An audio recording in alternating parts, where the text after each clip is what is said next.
Now, do you have a way of seeing how many people are watching? No. No. I could pull it up on my phone, but we're live. Okay. We're live. Either way, we're no recording farting, on Dave. the camera. So, what's that? No farting. No we're farting. live. Here we go. Hey, episode 10. Go live. That's what we're gonna call it, I guess. I guess should make a good thumbnail for the recording. There we go. Oh man. So what's going on with TechRails? What's an update? Well, let's see. Product update. Well, there's a few things that I really don't want to bring up just yet, but in general, inventory. We'll discuss that first, and then I'll get into specific new products and how they're going. So inventory typically takes anywhere from 2 to 3 months to receive from the various machine shops and manufacturers that make my stuff. And it's been about 5-6 weeks since I've been ordering from them. Right now I have inbound, I'll probably have within the next week, GT Halos and XR Halos. GT Halos are the later version with the foothold inserts on the top. No, the XR foot pads don't have the foothold threaded inserts in them yet. Several reasons as to why. One of the main reasons is we had been fighting with issues related to threaded inserts and cracking of the polycarbonate, and so the factory. Well, I guess I'll share some specifics. So with that, we had been all the threaded inserts on the polycarbonate foot pads they've been threaded into the plastic, both the 6 millimeter on the threaded inserts on the top for the footholds and the 5 millimeter threaded inserts on the bottom for the chassis screws. All of those have been tapped in. Our early Halos, they were heat set, which means they'd be heated up with an iron and pressed in, so they would melt their way into the plastic and hold in place. And those under extreme use could pull out. So the ones that thread in won't pull out as easily, but the problem is threading them into the plastic would put an outward pressure on the plastic.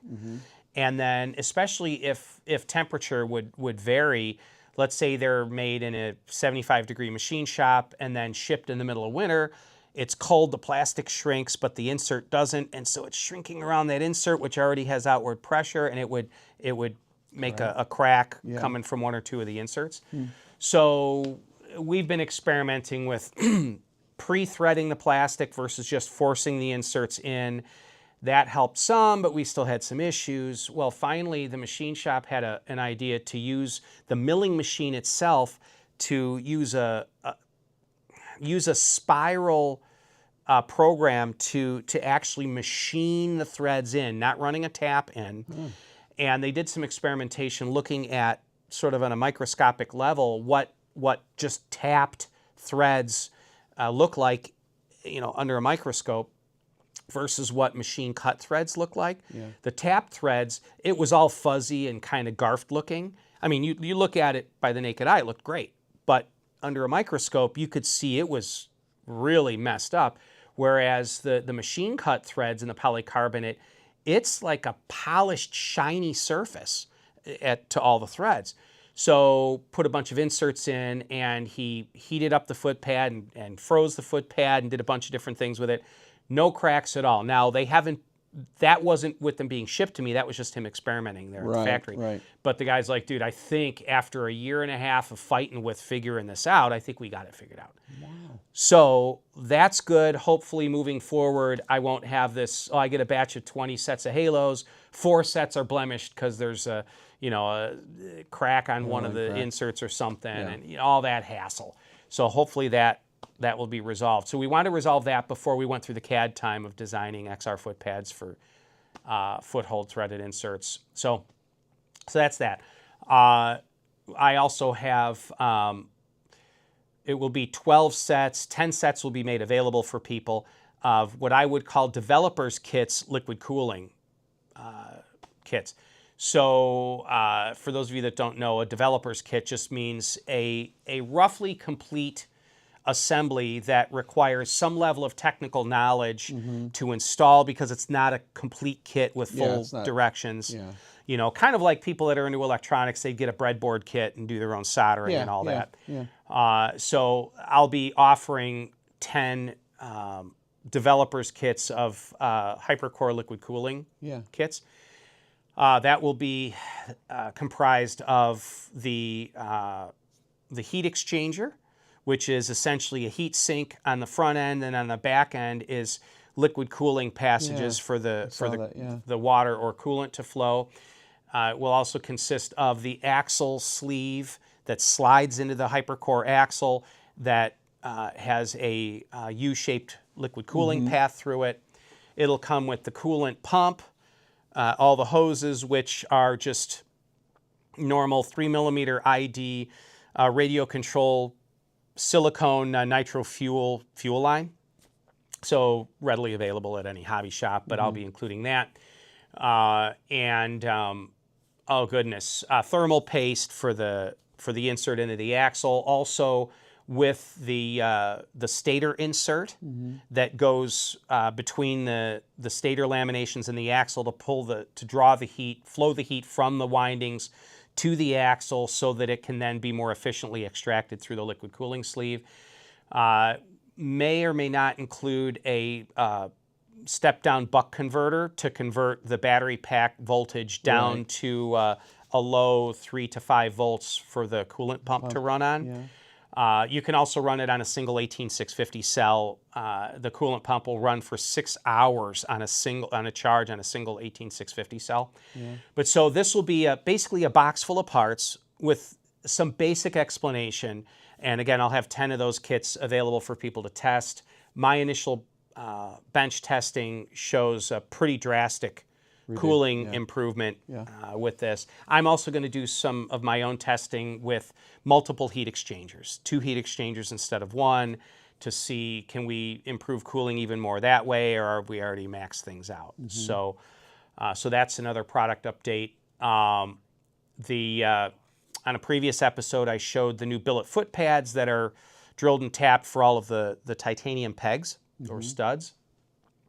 So that prototype set, they look good on camera, but there were several fitment issues and different things. They were the first alpha prototypes. So I've got another set, beta prototypes, that we corrected the issues. I mean, they fit and all that, but if I had it in front of you, I could point out little things. So we corrected those things, removed some weight, some material to lower the weight, and also now have the both narrow and wide side wings. So if you have very huge feet, you can run them really wide foot pads, almost 13 inches, or one wide foot pad on one side, one wide overhang on the other side for an offset foot stance, per Neil Bennett's advice to run an offset foot stance. So that all of those parts are coming for testing. I expect to have those within a week. So let's see here. There's some other new stuff that I'm developing. Nothing earth-shattering, but some other new things that I'm not going to bring up. Again, nothing huge, but a few little things. How about the footholds? Any update on those? Footholds. So, I mean, we have more toe jams coming, but yes, there are. We're working on different top hooks. Like I noticed, you've been experimenting also with Flight Fins Falcons screwed to the top. Yeah, looks pretty good. Of my toe jams. So yes, so that is, I've got 2 different guys that are kind of working on that, and part of me wants to go away from a printed part for that. We've got an episode coming up soon about 3D printed parts in general, but 3D printing is great, and it's getting better and better and better. But the top hooks, the plastic is a little bit slippery. You can get adhesive padding to put on the inside that helps your foot stick better. And they're more than strong enough to use, but if you barrel roll your board, on rocks, you can hit it and they will break. Now, I give the printing file out for free so people can print spares. Yeah. But the reality is the top hook should be more, I'll say, crash resilient. Yeah. And as a sidebar, initially I went with 3D printing for the top hooks rather than machining or anything else, because I didn't want the entire foothold assembly to be ultra strong, because then if you flip the board, it could break off the titanium screws into the billet foot pads, and I didn't want that. But a billet top hook is definitely a possibility. It's something I'm looking into. I'm looking into potentially even a different style foothold, but I that's only in the idea stage. I mean, that would be like race season a year from now. So, but I think that just the alterations I'm making to the 3D printed top hook and potentially making that in aluminum will help resolve some of the just the durability things of crashing the board. So that's that. That's the 12/8 tire capable double XL GT rails, those are at a beta tester. He's been posting some things online. They're working great. He weighs, I think, 250 pounds. So he has been a good tester for the durability of them. And they appear to be durable. There's good clearance everywhere, except at the rear. We're going to add an extra few millimeters of rear tire clearance. We're at the limit at the front tire, though, because of motor harness wire length. So, but there's also more clearance on the front than the rear, we found. So the rear's a little bit closer than we like to see. So those are going into production both in 357 and 757 angles for the GT. So for the 12/8 tire, cool. and I think it's time. Number one, the rally already comes with a couple degrees at the nose, and so if you wanted to just program, to elevate the nose, any of the rally boards or the XL, you could just program some nose up, and the 757s will work. But the main thing, though, are for the vest guys that can do anything they want from an angle programming standpoint. That's going to be exciting. I have a lot of requests for those. But I do have inventory of, good grief, 5-inch billet wheels, 6-inch billet wheels, beadlock wheels, switchblade rails, billet foot pads, ice blocks, the version 2 ice blocks. All of that stuff is coming. And so I expect to be, inventory is going to begin arriving within a week. But the bulk of the stuff, most of the billet parts, about a month from now to maybe 6 weeks from now is when the bulk of that, the wave of those parts. I see that Travis has some stuff that he's trying to. So Travis is selling off some inventory, I think, in preparation for new stuff coming in for race season. Got 5 and 6 inch. 5 and 6 inch wheels, switchblade rails, standard length switchblade rails. And some toe jam footholds. I don't know if he's got any ice blocks, but if you guys want any parts, hit up Travis. Some good colors too. Some good colors. Travis has always been big on the bright colors. In fact, I have minimized my inventory of bright colors just because that's a Travis thing. So hit up Travis Broach or TechRails Travis, and he's got inventory and that he's selling. And I'm betting he'd be willing to do like a package deal if you wanted a wheel and rails and footholds or whatever. Now's the time. In color matching, and I know he's got some crazy color match stuff. He's got pink parts in stock. So he doesn't have a lot, but he's got a couple wheels, a couple rails. Some good green in there too. He's got a few things, but not a lot. So it's going to sell out quick. So reach out to Travis. In fact, by the time we're live, but by the time it airs and recording on YouTube, we hope it's live. So raise your hand if you're watching. I don't see you. I don't see it. So that's that. That is kind of inventory update, and curious to see what happens this year. This year started out a little bit stronger than last year. Like January was pretty good. I was getting orders. February was kind of okay. March has been like dead. I mean, I say virtually no orders. Every day I'm filling orders, but it's not like, I was thinking this year is already starting off good, but it started off kind of good and then it's settled. So we'll see how things go. And it is kind of cool. There's a lot of new small players in the game that are starting back in again, little cottage industries. So that's kind of cool to see. It's good. See people that have some neat ideas, and But I've got some other things. I haven't even told you about this, but I'm, my office. You've seen all of that shelving stuff. Those extrusions are made by 80/20 company. Well, I've got a couple ideas for board storage, board rack, and also board service sort of assembly that you Oh, can put that'd on a be good. workbench to Yeah. hold your board to make it easier to service using the 80/20 extrusions. And I've got a really cool idea for a 2 or 3 board sort of storage rack, potentially even with a workbench on top with board storage underneath, but that required specific mounting brackets that at a certain angle that you can't buy. So I'm having those manufactured. Nice. So as a little kind of a side thing for people that, So maybe you're going to be whatever. selling a TechRails. I don't know. It's something I haven't even told you about, but Wow. I came up with this idea a couple months back That's when I pretty started cool. messing with my office. So I'll have some L brackets that are not at 90 degrees, that are at a kind of an odd angle to allow a rack that has a specific lean angle to it that you can stack boards almost like a staircase stack.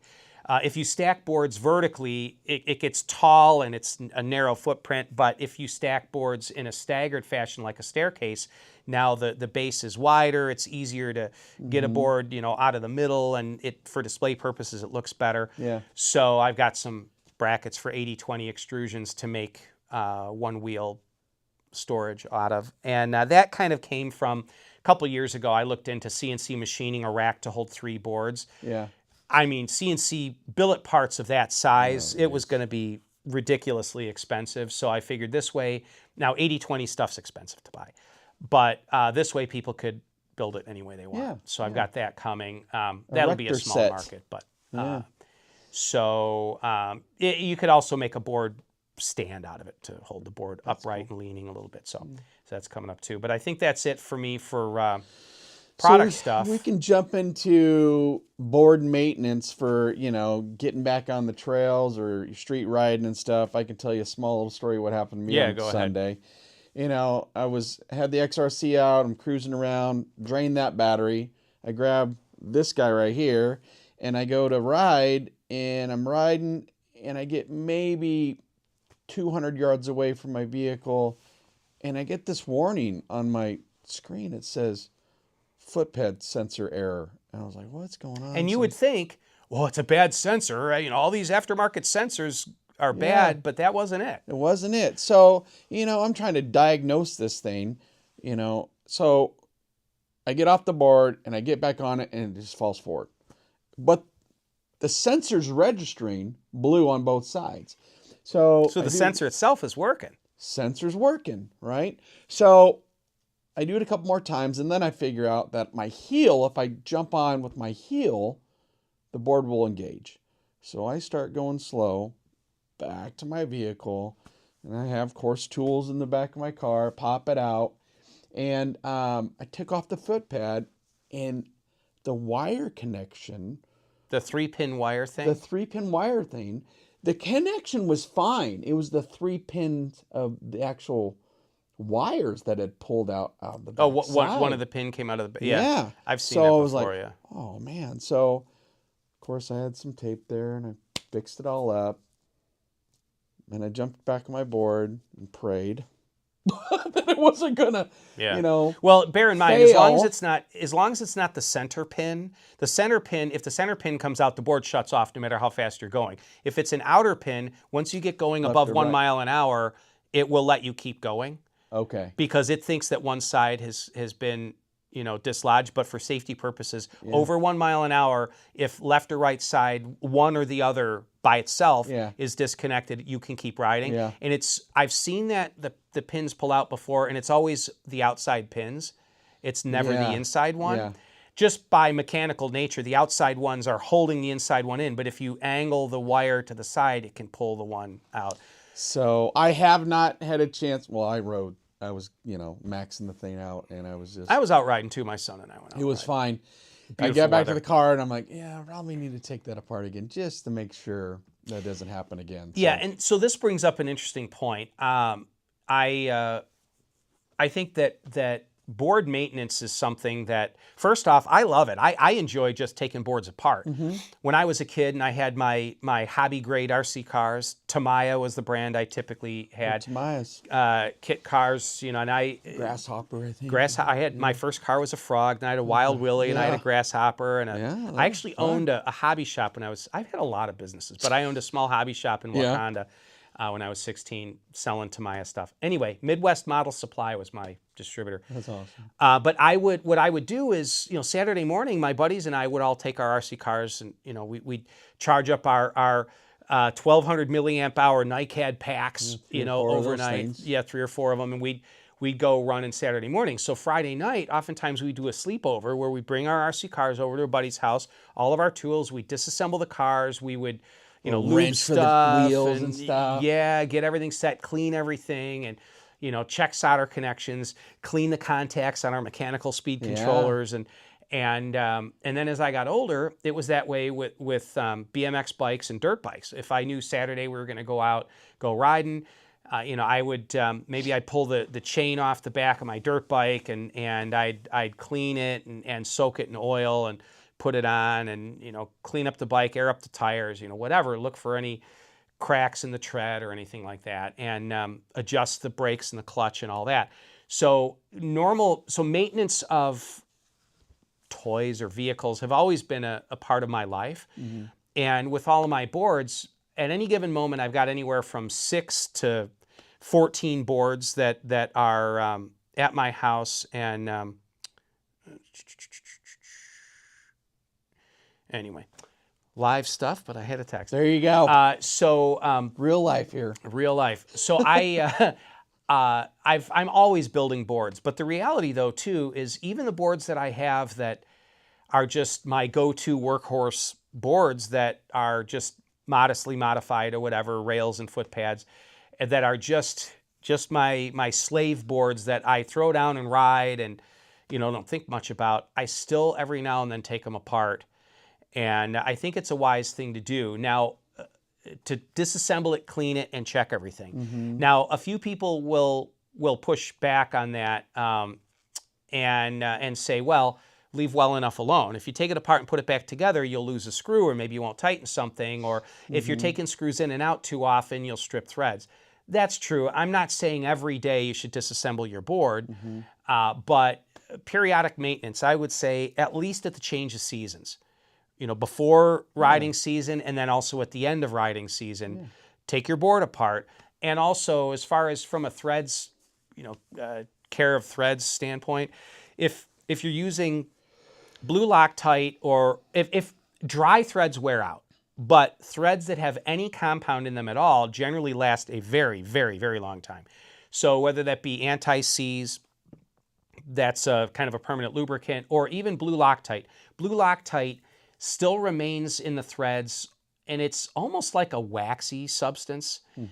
Now, and I don't want to get into all the minutia of Loctite, but if you're using any kind of compound on your threads and you're careful, don't just jam it in there, but be careful, make sure that you're not cross-threading things. You know, I would say if you're doing board maintenance, just general maintenance, don't rush it. Take your time. You know, don't go, well, I got to rip this thing apart and put it back together before a ride. The guys are on their way. Don't do general maintenance then. If you have to fix something, that's one thing. You realize it's not working and there's people on their way, fix it quickly. But if it's a regular maintenance thing, and those that you know, that people that hunt and have to do firearm maintenance, kind of the same thing. You got to disassemble, clean, and lubricate, whatever. I view it as part of the hobby, part of the sport, and I enjoy it. So, and usually it's also, I'm looking at something like maybe I want to change to a different style grip tape or change a tire. Well, if I have to fix anything on a board, I'm generally going to completely disassemble it. I mean, the boards aren't that complicated. No. Disassemble it, clean everything, and inspect things. You know, if there's a screw that the Allen part of it is getting kind of loose or whatever, replace the screw. So it's a good opportunity to do that. It's also a good opportunity to look at all of the electrical connectors and look, especially the motor connector. Is there any charring going on in there? You know, so board maintenance is it's something that everybody should be doing. If you live in an area that you can ride year round, I don't know, pick a certain mileage, 500 miles or something. You know, at 500 miles, strip the board down. And I'm not talking disconnecting electrical from inside the modules. You know, keep the battery and controller modules assembled and connected by the wire harness. And that's what I do. I take the two modules out, you know, lay the controller module on top of the battery module, set it aside, and I clean every part, inspect every Get part. rid of all that dust and dirt. Yeah, clean the modules, clean off the light lenses. Yeah. You'd be shocked how just cleaning the light lenses Be able to can, see. yeah. So I highly recommend it. And there's a few things that I found in regular maintenance that I'm like, oh crap, I'm glad that I checked that. Yeah. And, you know, I've had motor connections that were not good. That's part of why I make the retainer now. So oh my gosh, that's not good. Foot pad connections, I've had those I tell too. you, that did scare me at first. I was like, wow, you just start thinking what could have happened Well, yeah, exactly. when you're cruising that fast. Yeah, and just loose screws. I can't tell you how often I'm taking a board apart for maintenance and I go to crack a screw loose and ooh, it's loose. Oh man. Well, I went for a ride with you and my axle bolts were loose that day. Mine the other day where I had to use some blue Loctite just to make sure, because I'm riding one of my board. This one I'm riding it with, and go reverse them, you know, not And it was the clicking? safety stop was not on, and it was it loosened them up because, you know, again, it was basically the first time out on a good trail that I took a long ride, and I had to take them off, and I had, of course, to carry that in my bag, and I just tightened them down. Well, and one thing that people don't seem to think about is heating and cooling. So if you heat up any object, you know, metal versus wood, everything's different.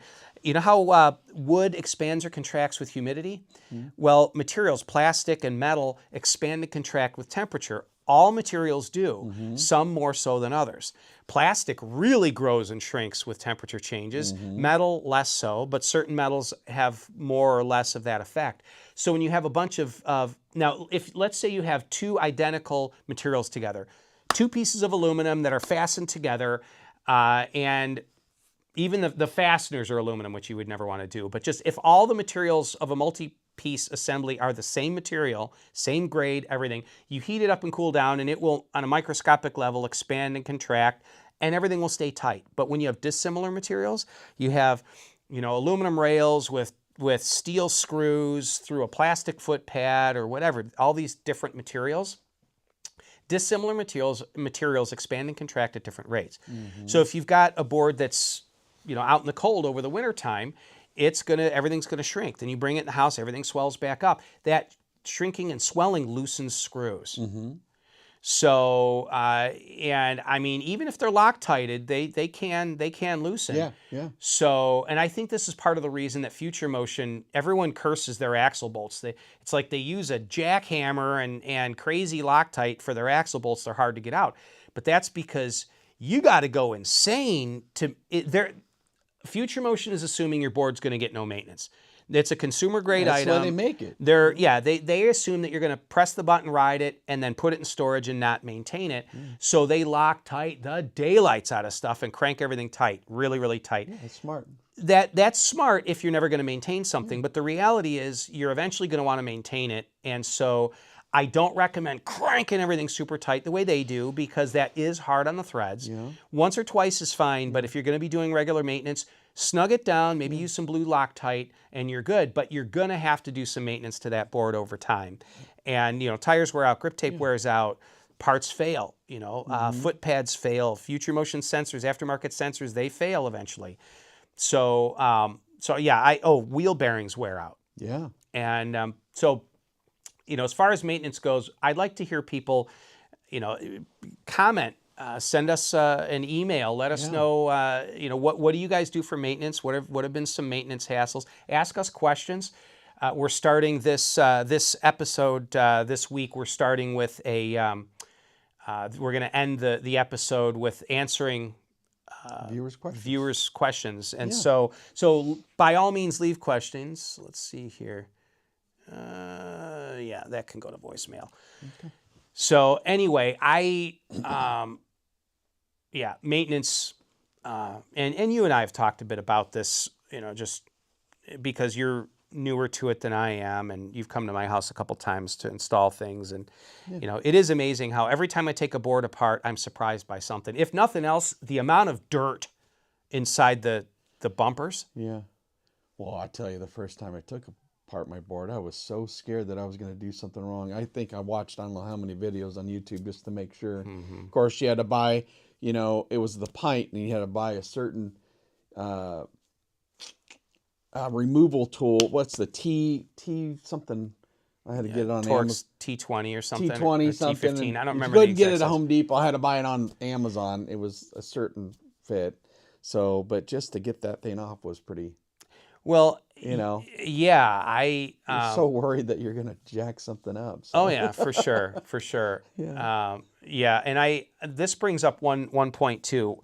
The pretty much everything about a OneWheel, and I'll bring up the GT platform in particular. Pretty much everything about a GT comes apart and goes back together just fine, except lining up the holes for the bumper screws. The bumpers, the front bumper especially, it's hard oftentimes to get it on there and get it all the way on, and the holes don't always line up. So it's real easy to cross-thread bumper screws into the rails, be it stock rails, aftermarket rails, my rails, anybody. What I do, I open up the holes in the plastic just a tiny bit. Yeah. Now, don't open them up really far, because then you'll just suck the head of the screw right through the plastic. But open them up a little bit. I bought a tapered reamer. It's a whole reamer that's tapered. It's skinny at the top and gets wider just for this purpose. But you can also just use a hobby knife, like an X-Acto knife, and get in there. Be careful not to take out too much. Don't hog it out.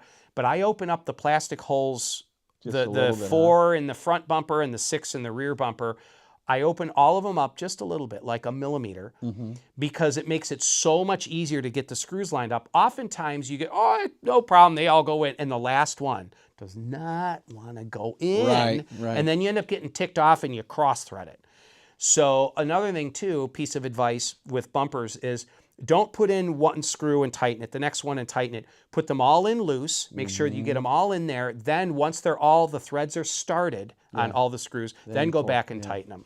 And I tell you, the ones that, it's always the one on the back foot pad. Those seem to be a little bit smaller screws, and don't tighten them too far. They will go through that. They will go. The bumper. Sorry. They will. They'll draw through. I've done it before. Yeah, I have where too. I'm not paying attention and I just tighten. Oh my gosh, I sucked it in there. Sucked it in there. So yeah, there's that. Also, the bumpers are held on a GT. Flip it upside down. The bumper screws that are at the very front by the LEDs. And at the rear by the LEDs, those are the longer. They're 5mm pitch, but they're the longer screws. And then the other screws that screw the bumpers to the rails are the shorter 5mm thread screws.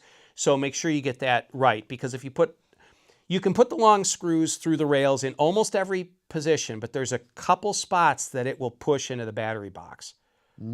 So you got to make sure that you do that right. Like I believe in the front you can use longer screws and it's fine. In fact, sometimes that's better because you could see that you're lining it up. I've put longer screws in holding the bumpers into the rails, but you got to be careful because in the back, I think it's 2 of the rear ones have to be the shorties or else they pierce the battery box.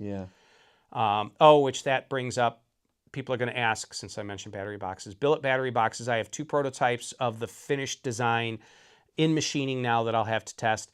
The controller box, I'm hoping to have everything finalized. That's a bit tough because the billet lid requires a plastic lens, 3D printed lens to pass the LED light through. So a billet lid with a opaque printed lens as a separate part, and the box is finned on the cover and finned on the bottom and finned on the sides. I mean, it's the controller box has been quite a thing. So that's still not even completely finished in design. It's like 98% done, but that will be prototyped soon. I was hoping to have them both done at the same time, but they're not. You definitely got to bring one on. That'll look answer at the it. question. Yeah, I'll as soon as I've got them, I'll bring them on and show you. So yeah, that's that. Yeah, again, I would make sure that air pressure, you're going to lose air pressure in your tires over the winter too, so make sure that you check that out. That's probably, again, just check all your screws and stuff. Check everything. Yeah, check everything. during the whole jersey order stuff that was going on, I end up kind of meeting, through Messenger, a couple, Leslie and Matthew Farkas. They're down in the Florida Keys. Ah. I know. It's pretty cool. So I feel for them in that bad weather, Well, I don't know. I could take that weather right now. When I was a kid, we were going to move to Florida, so our family has kind of a love for it. But anyway, yeah. So she just started. Her and her husband just started a all keys OneWheel group. So if you see that on Facebook, definitely jump on that. They got this prime piece of land down there. It's actually their house has been in a movie. Hopefully I'm telling it right, but it's been in a Netflix movie called Bloodline. Okay. Gorgeous house. They got some extra property on it. So she's thinking about doing some gatherings down there and kind of riding down in the Florida Keys. That would be so cool. I don't know if you've ever been to the Florida Keys. My wife and I went there a couple of years ago, and it is definitely a place to be. Yeah, it's beautiful. So nice down there. A lot of history down there too. Oh yeah. A lot of chickens running around. And some six-toed cats, I hear. So from a certain writer that used to go down there and write a lot. So pretty cool place. So check that out. Again, all keys OneWheel. Leslie Farkas and Matthew. Jersey update. Yes, jerseys have been ordered finally.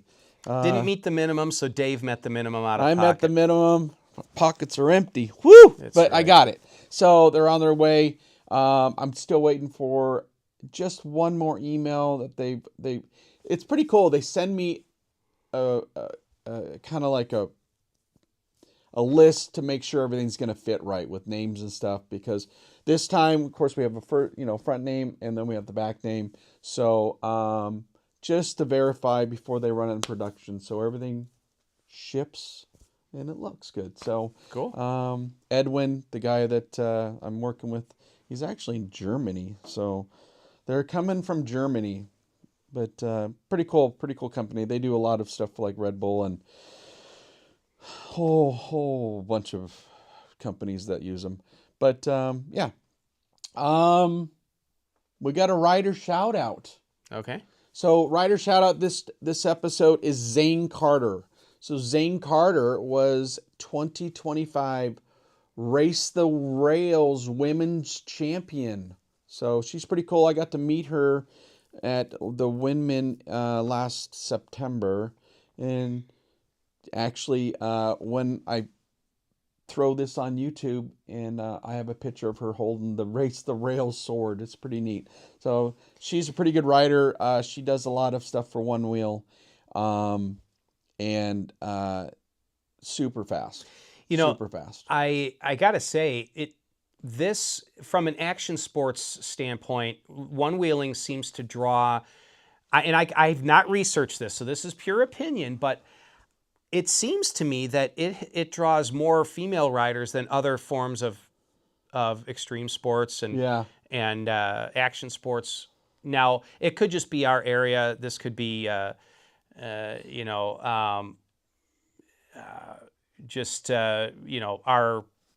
my small sample size, anecdotal.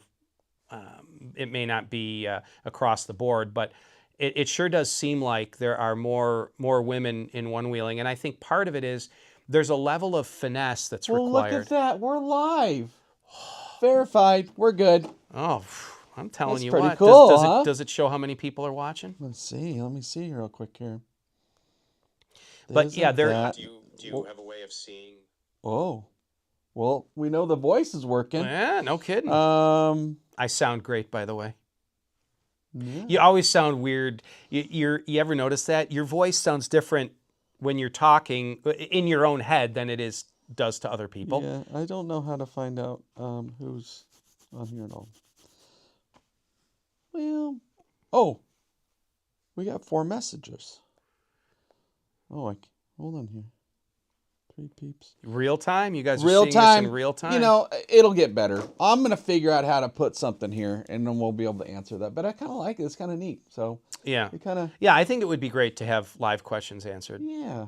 So I'll get it fixed. But so anyway, my wife and I were talking about the OneWheel thing, and she now my wife has some chronic health issues, so she is doctor calls her an eggshell person. She's as long as you don't crack the shell, she's fine, you know. But like easy to crack the shell, Yeah. you know. If she were to ever fall, like wintertime, if she slips on the ice and falls, I mean she's probably 2 months of just, you know, visits to the chiropractor and migraine headache, like all kinds of stuff before she feels better. So when I got into one-wheeling, she's like, I really wish I could do that. But she said, if I fell off that thing, she said, I'd be down for months.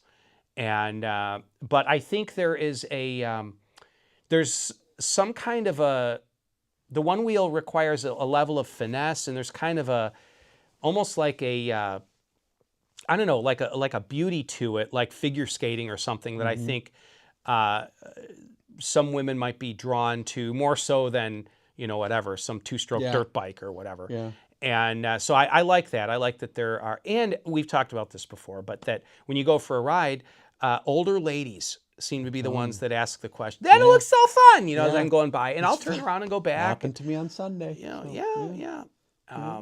So one thing we got to talk about, maybe we'll make this for a future episode, but fitness. You know, we've talked a little bit about, you've lost some weight. I lost weight years ago, and exercising to remain fit, partly for riding the boards. But I think I want to bring it up. Buster Bourne and I were talking about this at length, but just how it seems like one-wheeling, there's a larger number of our age people in one-wheeling than there are our age people in, I think, any other action sport. I think you're right. Or it's at least a very high percentage. And so at our age, fitness is an important thing.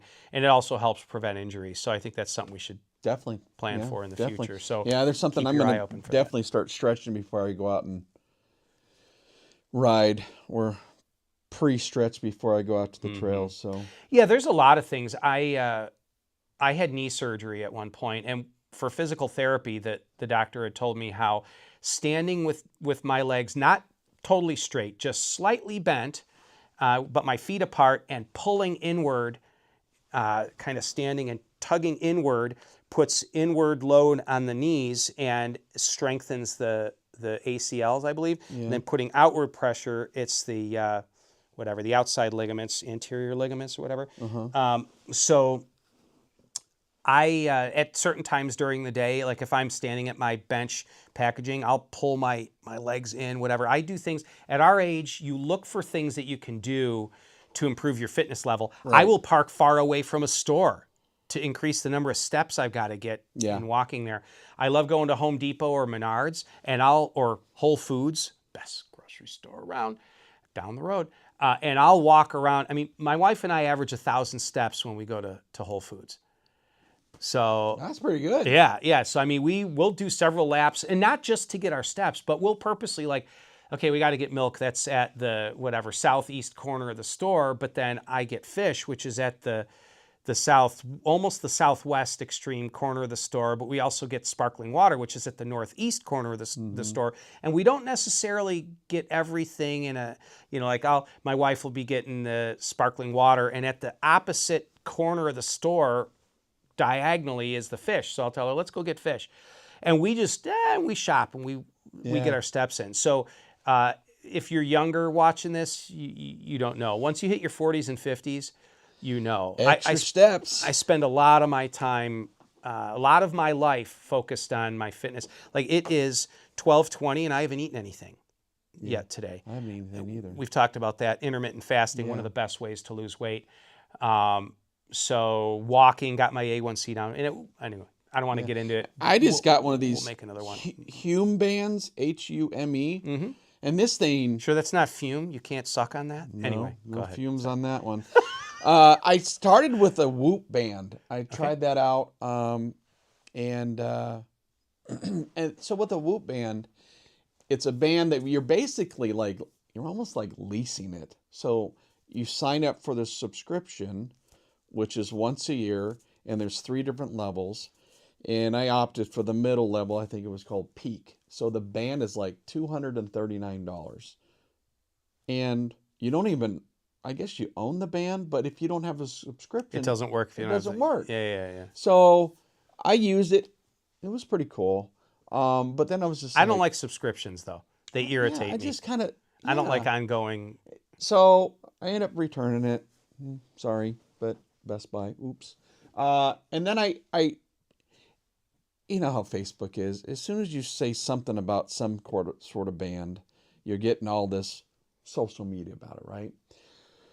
So I researched this Hume band, and it's pretty cool. I mean, it's $200, but it's yours, and you have all the data. You don't have to like. It's all yours. It's stored on your phone, and it's you know, it's not elaborate like the Whoop band or whatever, but it's so far I've had it for 3-4 days, and it's working pretty good. Definitely tracks your sleep, tracks your steps, of course, just like my Apple Watch does.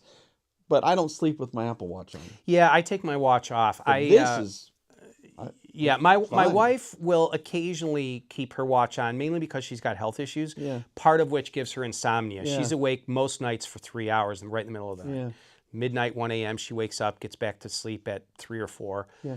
And so she may occasionally wear her Apple Watch overnight, but neither of us want anything on our. I don't know. Yeah, this you don't even notice it. You know, I guess you notice it for a couple hours, but then you're fine. Sleeping is So not that speaking bad. of which, do you pay attention to your resting heart rate?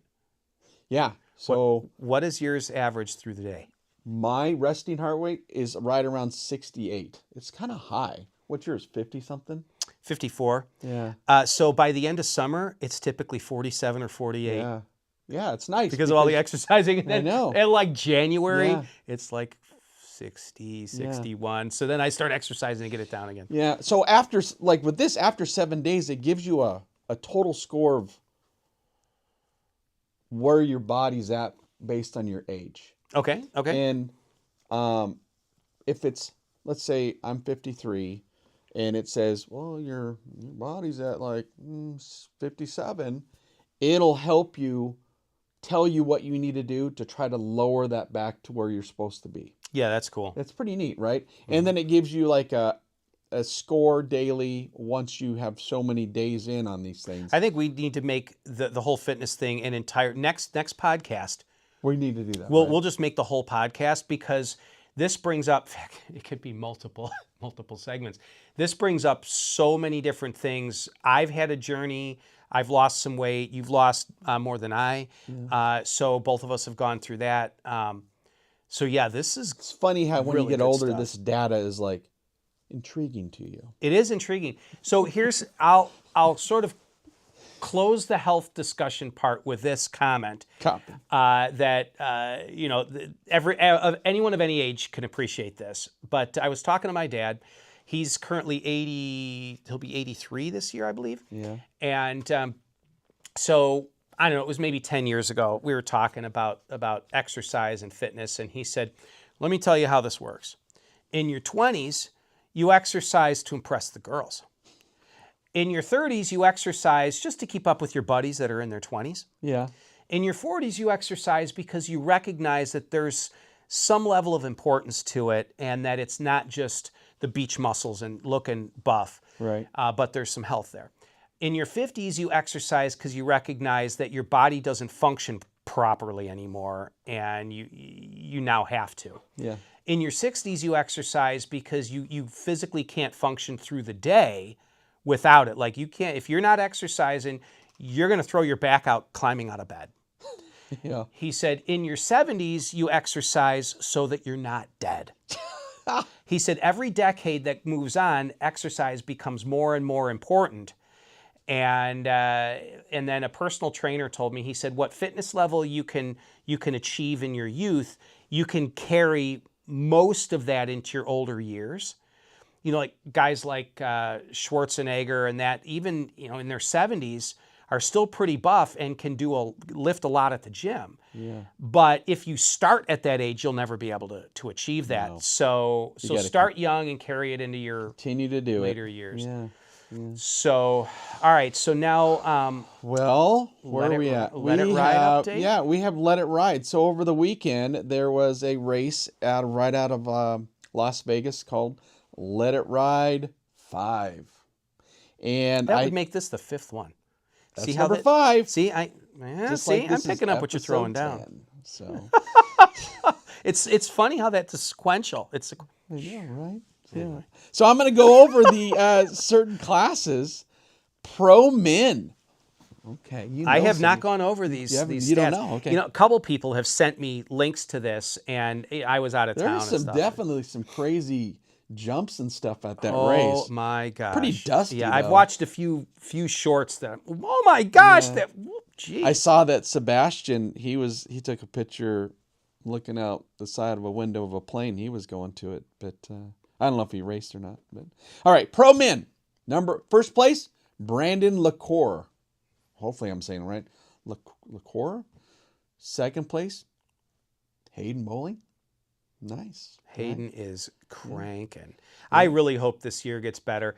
Hayden, Kevin, Kevin's his dad. Yeah, If super you guys nice are guy. watching, so Hayden's a sponsored rider for me, but admittedly, the last few months, probably going back to about September, October, sales have been down so far that I haven't been able to do much. Normally, I send them a bunch of stuff and all that, and my level of sponsorship has been lower. Just there literally isn't. There's just this time of year sucks, and this year has been down more than usual. So my apologies, Hayden. Yes, you're still getting stuff from me. Hopefully this summer will kick up and you can get more. So my apologies, because Kevin will reach out. Hey, do you have this? No, I don't. Or can you do this? Oh, dude, it's such a bad time. So my apologies. Hayden is awesome, and he is. I don't want to say the future of pro men's, but he is one of the future pro men's. Like he's got a long future ahead of him. So awesome guy. Third place was Sam Varner. Oh yeah, send it, Sam. Send it, Sam, huh? All right. So, legends, and that's the category I'm going to be racing in, and I will not be in 1, 2, or 3. I guarantee you that. Zach Zinn came in first place. Jeff Bushy came in second, and then Paul Whitmore came in third. Let's go pro women. Mercedes Silva, Of course. number 1. Mm-hmm. Sarah Meeker, number 2, and Heather Grahi. I hope I said it right. Number 3. Amateur women, Stephanie Lamb. She was the only one that placed, so maybe she was the only one that raced. That's pretty cool. That's a guarantee. Yeah. Right? Just tool around Those are nice great. and slow. How did you win with a time like that? Yeah.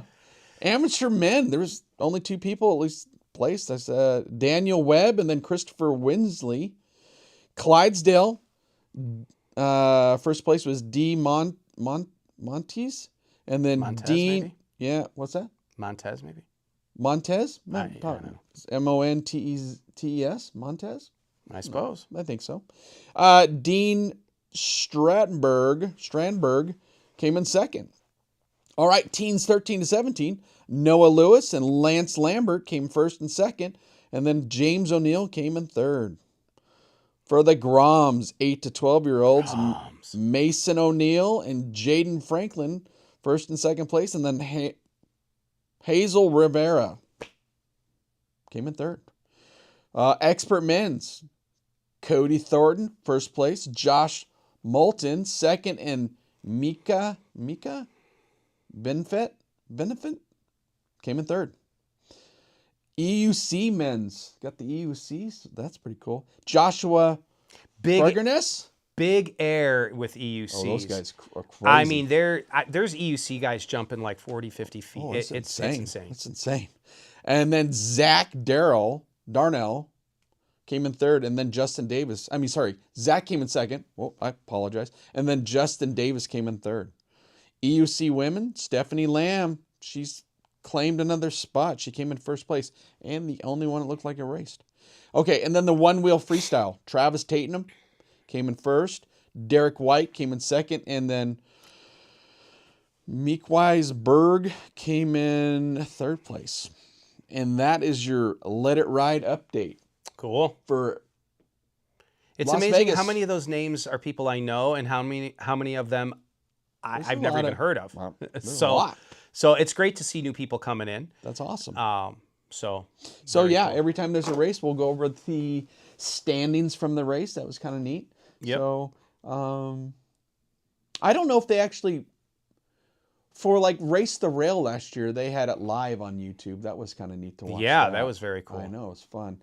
Hopefully that we'll see a lot more live stuff, and then if we're not able to go, we can go. Next, let's see, I got how many days to Oak City? I'm going to head out to North Carolina.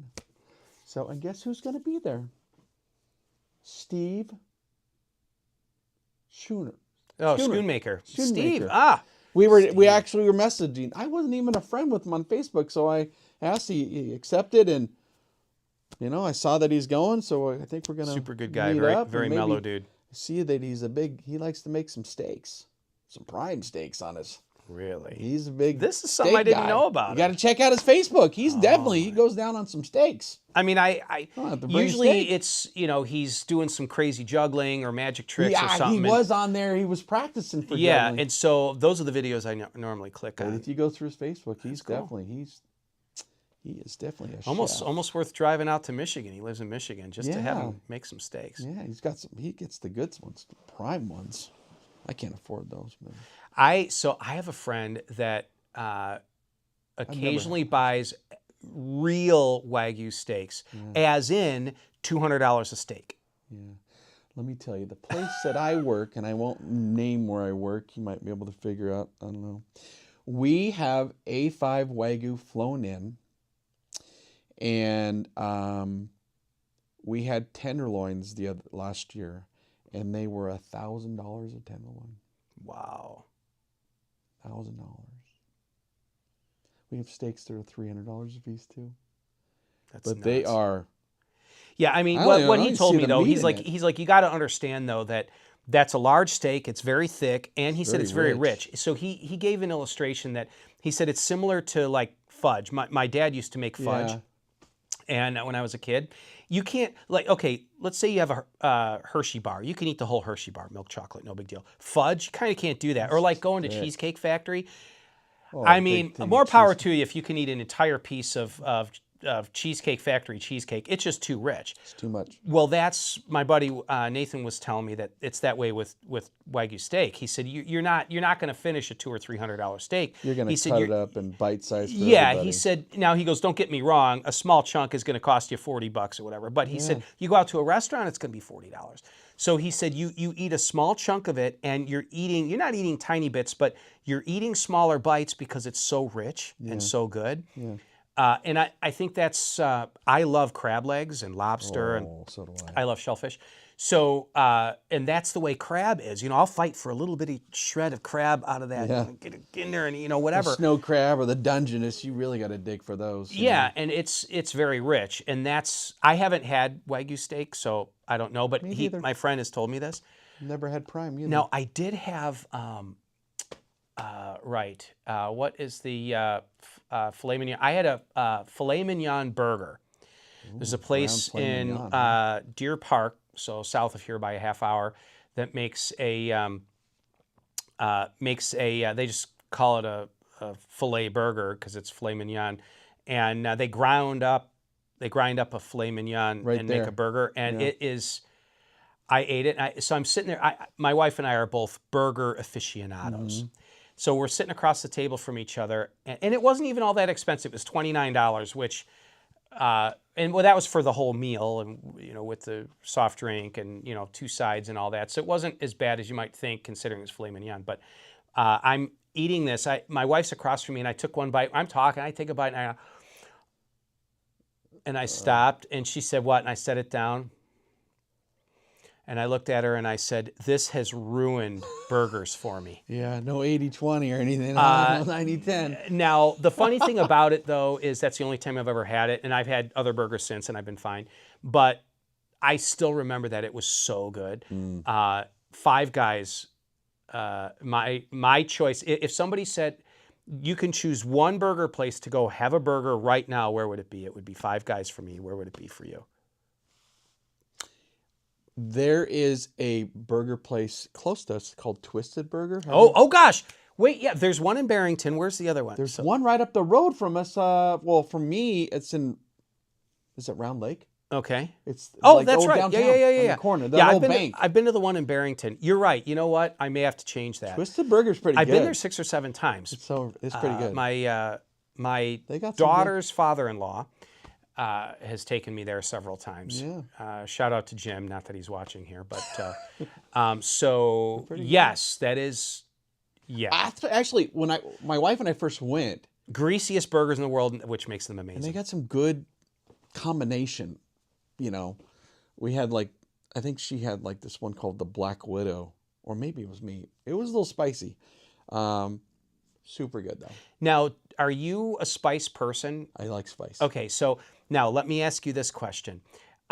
Did you, or I will bring up my own situation and see if you echo this. So this goes back to the whole fitness thing and losing weight. When I lost weight, I will admit I'm a food addict. It's just, it's who I am. You know, I know people that say food is for fuel. You know how much time I'd save if I didn't have to eat? And I'm like, you're weird. Flavor. Yeah, I like the flavor. So I'm looking at it like, okay, when I was losing weight, I'm counting calories and everything. And I'm thinking, how can I improve the eating experience without increasing calories? So for one thing, fragrance. I love driving by a burger place. No calories in a sniff. I love it. Oh yeah. But I'm like, how can Makes I you improve hungry, this? Well, I had never been much of a spice person. So I'm like, well, spice, you know, hot stuff, there's no calories to it. Not only are there no calories, it actually accelerates digestion. And there's some evidence to, and I am anecdotal evidence to this, if you eat spicy food, it encourages weight loss. It's almost like the food rushes right through you and doesn't absorb or something. Burns going in and it burns coming out. It does. But I learned to appreciate spicy food. Yeah. So now when we go, if we go somewhere and there's a spicy option, you know, if there's a jalapeno burger or something, that's what I'm going to get. And, you know, makes my head sweat, you know, whatever. But burning calories. Now, when you were losing weight, is that when you, or if you always liked spicy food? I've always liked it, but I will opt to the spiciest because it increases the meal experience without just eating more. It gives you that euphoria too, because that you know, the heat gives you the food buzz. It gives you the food buzz. It's pretty good. I like it, you know. So when I was a teenager, maybe I brought this up in a previous podcast. If I'm repeating myself, I'm sorry, but it's funny enough to repeat. When I was in my teens, I was the only one with a car. I had a 70, well, I had several of them. I think at this time I'm thinking of it was 76 Chevy Chevette, little hatchback, stick shift, 50 miles an hour max speed. Anyway, what a turd. But I was the only, in my circle of friends, at least for that summer, I was the only one with a car. So I'd pick up all my buddies and we'd go bowling or do whatever we were going to do. And but because I was the only one with a car, I could choose where we wanted to go. But also, you know, everyone would chip in for gas. And I'm like, okay, cool. But also, I was teasing them. I'm like, that doesn't cover wear and tear on my car. So they would buy me stuff. Like if we were going out to eat, if we would drive through, it was usually McDonald's or Burger King or something. But they would usually buy me something because I was the one driving. And it was kind of cool. Well, the guys very quickly learned that if they bought me candy, not hard candy, but like candy bars, I love Reese's Cups. My idea of heaven is chocolate chip cookies, soft, with Reese's Cups and unlimited milk. Milk's good. So, but they would buy me milk. Reese's Cups or Snicker bars or whatever, and I didn't realize it, but they noticed it. I didn't notice it, but like for me, time would speed up. I started talking a lot faster, and I did everything more rapidly when I had sugar in me. Yeah. And I didn't know this at first. All I knew is, you know, we'd stop for gas or whatever. And so one of the guys would go, and I got to use the bathroom. He'd run in and come out with a couple candy bars and he'd hand me one. Oh, I bought you a candy bar. Thanks for driving. And they're snickering in the back seat. I'm not knowing, you know, whatever. They sabotage it. It's still sealed. Whatever. Well, I didn't realize this for a few months. Eventually, they're all laughing in the back seat. And they told me, they said, oh, you get a buzz on sugar. Well, I don't drink alcohol. I've never taken a drug of any kind. The only time I've ever been high is I had a Tylenol 4 with codeine when I was 12 because I had a migraine at Great America Amusement Park. So my mom gave me one of her. She has a bad Straight back. and narrow. She gave me a codeine, and I was tripping. She's like, quiet down. Look, I feel so light. Anyway, it's the only time I've ever had a buzz in my life on drugs. So I'm a very pure body. So sugar sends me off. And the so, sugar high. yeah, so I remember that as a kid. But as an adult, trying to keep my A1C down and all that. Yeah, But that's what happens when we get older. yeah, but if you go for a walk right after you eat sugar, your body will exercise off the glucose as it's hitting your bloodstream, so you don't can get a watch it, spike. yeah, be fine. Those of you old guys out there, you'll know There what you I'm go. talking about. Okay, so last week, well, it wasn't last week. You were on vacation last week. So it was the week before Last when we did podcast. the podcast. Well, this is midweek, so it's been a week and a I half. guess so. Yeah. We did another grip tape That's right. giveaway. OneWheel and parts. We're going to announce the winner. Winner is Tanner Gifford. Tanner Gifford. Sent a cool little video, talked about I don't know why this guy's getting on a OneWheel. Amazing. Yeah, in his video, he's like, yeah, I just got done recovering from a motorcycle wreck, broken back and broken Back. sternum. Holy moly. Jeez, dude. Jumps on a OneWheel and it's wet outside. So, yeah, so Oh. Dave's like, this guy. So he plays, I'm like, yeah, he wins. Yeah. So Tanner, so I will get, Brad Jennings from OneWheel Parts I'll get a discount code from him that you can use toward whatever products you want on the OneWheel Parts website. And so thanks, Tanner.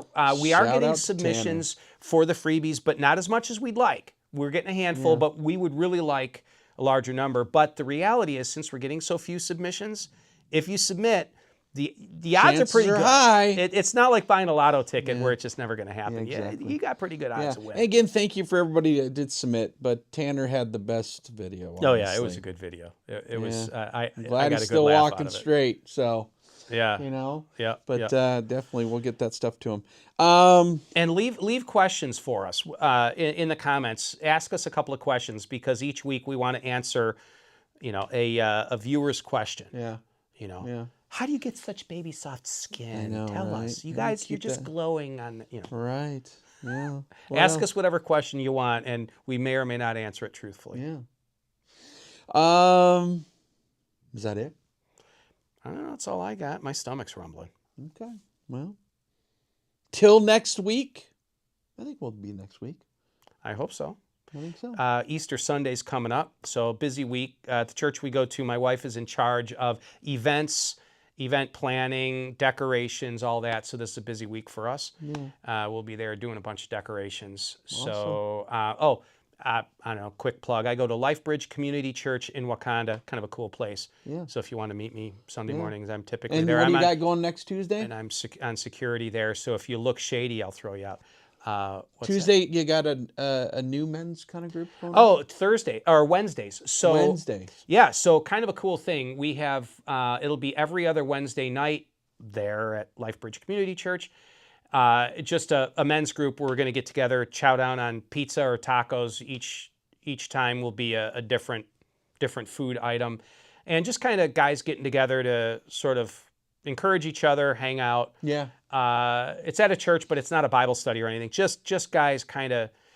There is a Bible verse that talks about iron sharpening iron. As iron sharpens iron, so one man sharpens another. Yeah. Just guys hanging out, and invariably, you get a dozen guys together in a room. You'll have two guys are really struggling.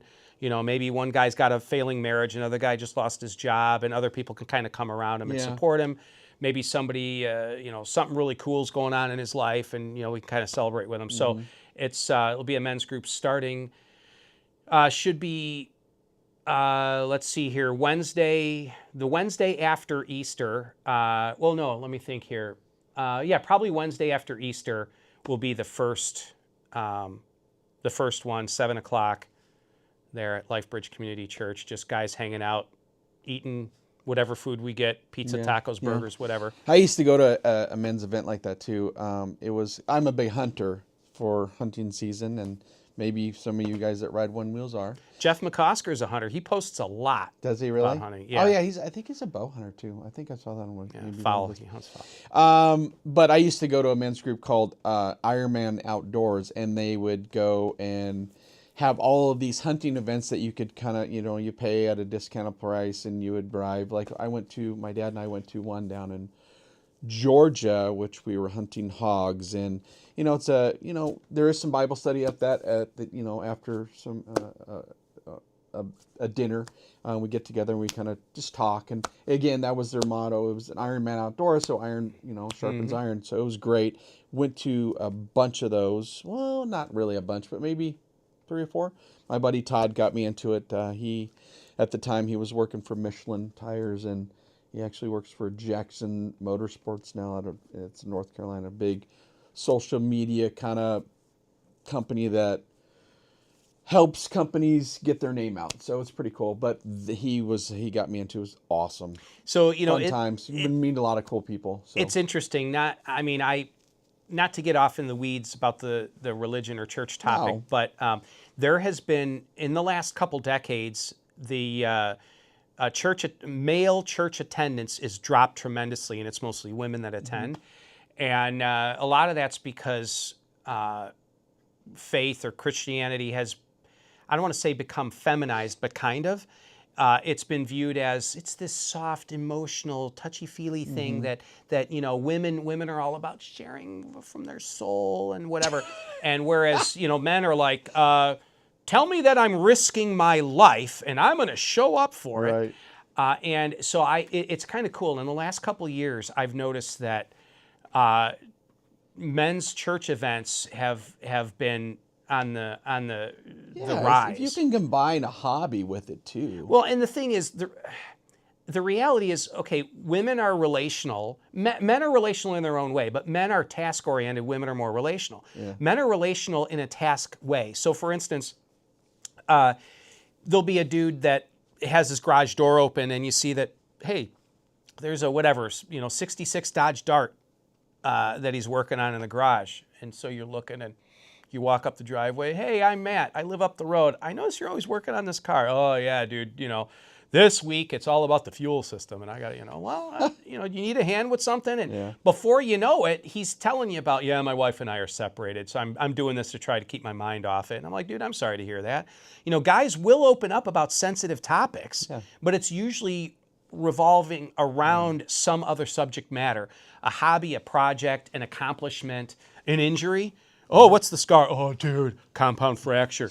What about you? That looks like a bullet wound. Yeah, that was surgery. I had it, whatever. And so guys, men bond, women network. I've heard that being said. Men bond over, some mutual crisis or some major thing. Women will network amongst themselves and just, have this circle of ladies. And so when it comes to, these church events or whatever, it's, if it's around food or some event or something, men will gather. Plus, I think it's a misnomer that men have no emotions.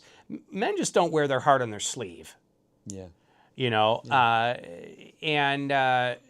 also men will open up more with one guy or just a couple other guys. Women will open up in a large group setting. I remember being at a conference at one point, a marriage conference thing, and not too long ago, and they had the men meeting separately from the women. You met together as couples, and they gave you exercises to do. Tell each other what it was that drew you to each other the first time. The whole thing. Well, when the men had a breakout session, and the women had a breakout session. So I show up for the men's breakout session. I'm sitting down, and the speaker's standing there on the stage. And he's like looking around, and he goes, "Men." Yes, he said, I'm looking around this auditorium. He said, this is awesome. He said, you have proven my theory. He said, I'm looking through this auditorium. Look around. We got man, 3 empty chairs. Man, 2 empty chairs. Man, 4 empty chairs. Man, 2 empty chairs. Man, 2 empty chairs. He goes, you are evenly dispersed among throughout the auditorium. Men, congratulations for achieving true manhood.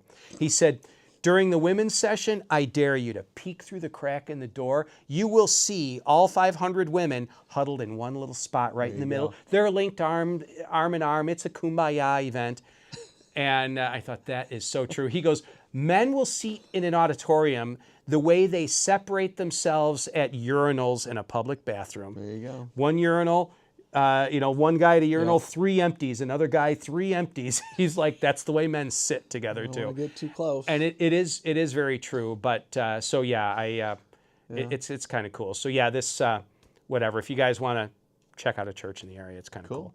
But anyway, I think that's it. Happy Easter. Yeah, happy Easter to you guys. And we aren't taking a week off for Easter. I was gone for a while, so this podcast is a few days late. Yep. But I don't know that we'll do a podcast over the weekend. Number one, it's only a couple days away. Number two, it's Easter weekend. So Hopefully, have to check our work I gotta schedules. I don't even know what days I'm off next week. We'll so play it by ear. We'll play it by ear.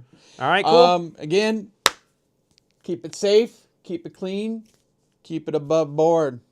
Hope you like the live. Yeah, we'll do more live Yeah, in the we'll future, try to and do you'll it. see. All right. No one was picking their nose or Try not to. picking anything else. Maybe I did. I don't know. We'll see. All right, take it easy, guys. All right.